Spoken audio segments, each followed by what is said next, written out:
100 থেকে 105 শ্রীলঙ্কার বিপক্ষে প্রথম ওয়ানডেতে এই 5 রানে বাংলাদেশ হারিয়েছে 7 উইকেট। 100 রানে নাজমুল শান্ত, 101 রানে লিটন দাস, 102 রানে তানজিদ হাসান তামিম, 103 রানে তাওহিদ হৃদয় এবং মেহেদী হাসান মিরাজ, 104 রানে তানজিম সাকিব এবং 105 রানে তাসকিন আহমেদের উইকেট হারায় বাংলাদেশ। আর এতেই লজ্জাজনক এক রেকর্ড গড়ল মেহেদী হাসান মিরাজের দল। আন্তর্জাতিক ওয়ানডেতে এটাই সবথেকে বাজে ব্যাটিং কলাপস।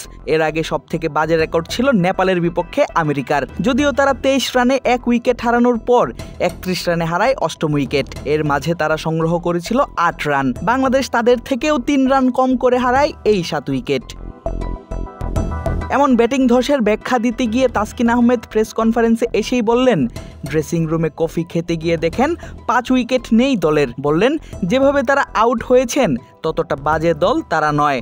আপনারাও জানেন যে আমরা যেভাবে আউট হয়ে গেছি এতটাও বাজে টিম আমরা না, সবার ক্যাপাবিলিটি আছে। আনফরচুনেটলি কলাপসটার জন্যই হেরে গেলাম। নিশ্চিন্তে খান স্বাস্থ্যকর অল টাইম পান, all time healthy life. One day খেলার পার্থক্যটা মূলত তৈরি করে দেয় মিডল অর্ডারের ব্যাটাররা, যে কারণে 29 রানে 3 উইকেট হারানোর পরেও প্রথম ইনিংসে ঘুরে দাঁড়াতে পেরেছিল শ্রীলঙ্কা। অধিনায়ক চারিতা আসালাঙ্কার সেঞ্চুরি, কুশাল মেন্ডিসের 45 রানের ইনিংস শ্রীলঙ্কাকে এনে দেয় লড়াই করার মতো 244 রানের সংগ্রহ। অপরদিকে 100 রানে 1 উইকেট হারানো বাংলাদেশ মিডল অর্ডারেই দেখে নিজেদের ব্যাটিং ধস। 2 স্পিনার ওয়ানিন্দু হাসারাঙ্গা এবং কামিন্দু মেন্ডিসের বল যেন বুঝতেই পারেনি লিটন, হৃদয়, মিরাজ, সাকিব, তাসকিনরা। অথচ আগে থেকেই জানা পরিসংখ্যান, আর প্রেমাদাসা স্টেডিয়ামে দ্বিতীয় ইনিংসে দুর্দান্ত করেন স্পিনাররা। অর্থাৎ লঙ্কান স্পিনারদের নিয়েই হোমওয়ার্ক করার কথা ছিল মেহেদী মিরাজদের।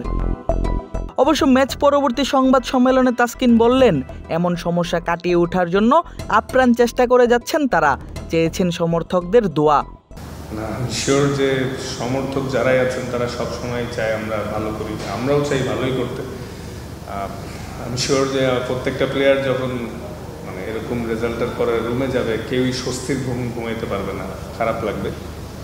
আমরা চেষ্টা করছি, আর সমর্থকদেরকেও সরি যে ইজি ম্যাচটা হেরে গিয়েছে আনফরচুনেটলি। আমরা আশা করছি দ্রুত কাটিয়ে উঠবো সব সমস্যা এবং সামনে ভালো জয় করে দেবো, কারণ স্বপ্ন দেখা ছাড়া তো আগাইতে পারবো না। এভরিডে আমরা অনেক হার্ডওয়ার্ক করছি, বাকিটা আমার আচ্ছা দোয়া রাখবেন। তবে ভুলগুলো থেকে আদৌ দল কিছু শিখতে পারলো কিনা তা বোঝা যাবে শ্রীলঙ্কার বিপক্ষে দ্বিতীয় ওয়ানডেতেই, যা অনুষ্ঠিত হবে আগামী 5 জুলাই এই আর প্রেমাদাসার 22 গজেই। আদিব আশরাফ, ক্রিক ফ্রেঞ্জি।